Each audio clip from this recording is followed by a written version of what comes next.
Hello and welcome back. This is MC1 Gamer bringing you an advanced look at Dwarven Forge's new Kickstarter kits, the City Builder system. Now, I happened to find out that an old friend of mine who's in the editing business, he's a filmmaker and director, and he's actually shooting commercials and videos for Dwarven Forge. So I reached out to him and told him, hey, I'd love to showcase some of this stuff on my channel. And he gave me one of these demo kits for the new City Builder system. These are some of the houses that are included in the City Builder system. And I must stress, these are prototypes. They're still in the Kickstarter mode. The link for the Kickstarter, by the way, is down below. There's a video included as well. If you're remotely interested, go and check this out. I'm going to explain why I think this is going to be not just of interest to, say, the tabletop role-playing game enthusiasts. People play things like Pathfinder, D&D, or other types of role-playing game systems, but also to historical game players, strategy game players. This is a system that could be used for Mordheim. It could be used for a number of different game systems. So if you play a number of different games, if you're not holed up in just one game system or game type, this terrain set can definitely be something that you could use, and it can be very efficient to use for all variety of different games. Now, if you know Dwarven Forge, you probably are familiar with their caverns. They released those, I believe, last year, and they also had a dungeon set. Now, all those are phenomenal. They're absolutely incredible, and the new set is a city builder. And what it includes house structures like these, with a whole bunch of different modular sets, a whole bunch of different things that I'll go over shortly. But they also include all of the cobblestone roads, all the sidewalks, taverns, blacksmithies. There's a keep, castle structures, towers. There's even an entryway into the the sewers, where there's a whole bunch of ratmen. Now, you can see some of this stuff again through the video that's in the Kickstarter link below, but I'm just going to give you a little bit of what it looks like, just a little bit more up close. And again, so let me stress that some of these pieces they're very early stage, but you could see these are the pre-painted ones. And the pre-painted ones came out phenomenal. They just look great. I mean, look at the detail there. Think of how much time it would take for you to put that kind of detail, even unless you're an excellent painter, or unless you're just really experienced as a speed painter. There's just a lot of beauty in here. I mean, look at all the moss that's on the roofs, and the different types of coloration, the contrast.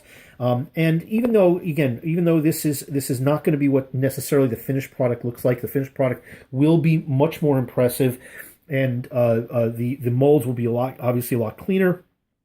But these look great. And I would love to have these on the battle board and on the table. I play, as you well know, if you're a follower of this channel, I play Warhammer Fantasy, which is 28 mil. I play now Bolt Action, which these could easily be stand-ins as for European homes, and the entire setup for the city you could use as part of your terrain for a northern or anywhere in France or Germany. You could probably look, unless you're very diehard that everything needs to be historically accurate. You absolutely could use this stuff.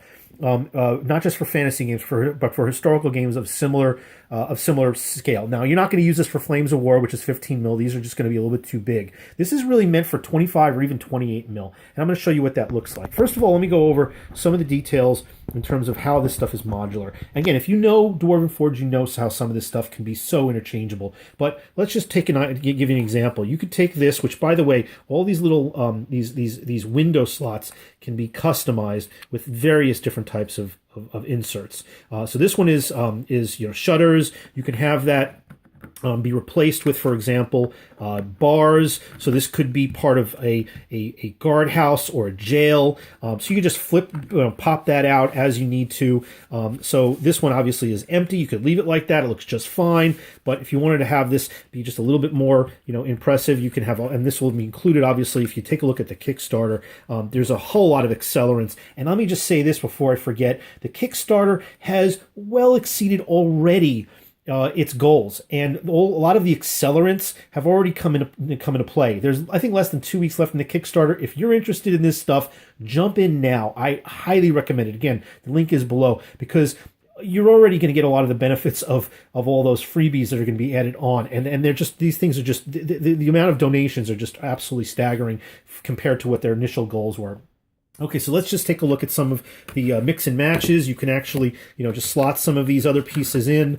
If you wanted a flat wall, say you wanted this to be an alley, you could just slide that in. And these pieces, I'm going to put the this is the a balcony. This could be for the second tier, so you could place this on top here, like so. And then you take these roof pieces and place them up here. Now, there's going to be a lot, again, not only is there going to be some flexibility in terms of how you can, the diverseness of what the type of things you can put in all these stacks. I think there might be an extra layer that goes on the top here, like a roof platform. Again, I only got a piece of these as a demo, but you could have things like roofs, and some of this stuff I think might be actually magnetized, or you could probably magnetize them themselves.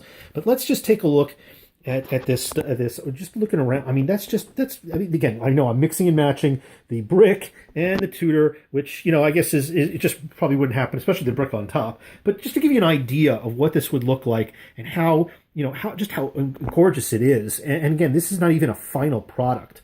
So let me take a look. Let's take a look at some of the scaling that would be involved with other figures. So, for example, if I wanted to have some Warhammer Fantasy figures, I could go ahead and add in, here's like, say, a dwarf. So that's 28mm scale. Here's a man-at-arms from Bretonia. I mean, they fit really well. I mean, you can put them in there. Again, this stuff is not painted, but they fit really well, and there's plenty of clearance for them to actually sit inside of there. And if you put a rooftop on there or another tier, it's not going to crush these guys, unless of course they have battle standards or their flag carriers, in which case they should be checking those with their umbrellas at the front before they walk into any taverns or anything.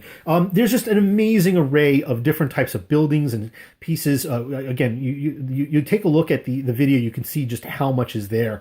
And just to give you another example, I mean, this is Warhammer 4 Fantasy stuff, and this could be used for your Warhammer Fantasy just as individual pieces, or even for 9th edition, the skirmish game option that's going to come into play with 9th edition. The entire city structure would be ideal. And if you wanted to use your large unit games, you could just create a couple of houses or a tower, a watchtower, and put that in as just stand in for any of the stuff that you're already using for various terrain in that system, in the current system.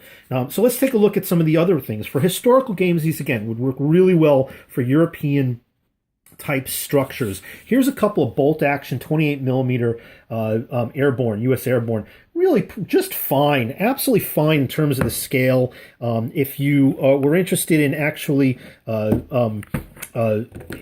putting these inside the building, you could put a small squad in. There's actually larger pieces that you could do that with. They fit perfectly well in the balcony. Of course, I just got these and I haven't done a video yet on what on bolt action. So just a little bit of a preview of what I've gotten. And if you know bolt action, then you're familiar with that. But that looks pretty cool. I have one of these guys just kind of just sticking his head out there.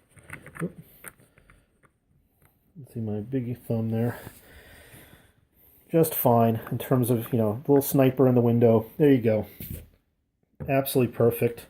All right, so this is an absolutely incredible system. The breadth and scope of what you can get with this Kickstarter and with these products, and the quality you get for what you'll be putting in, the quality you get for what you're putting for what you're donating is just staggering. And I want to also give you a little bit of a highlight. They're going to start releasing figures with them too.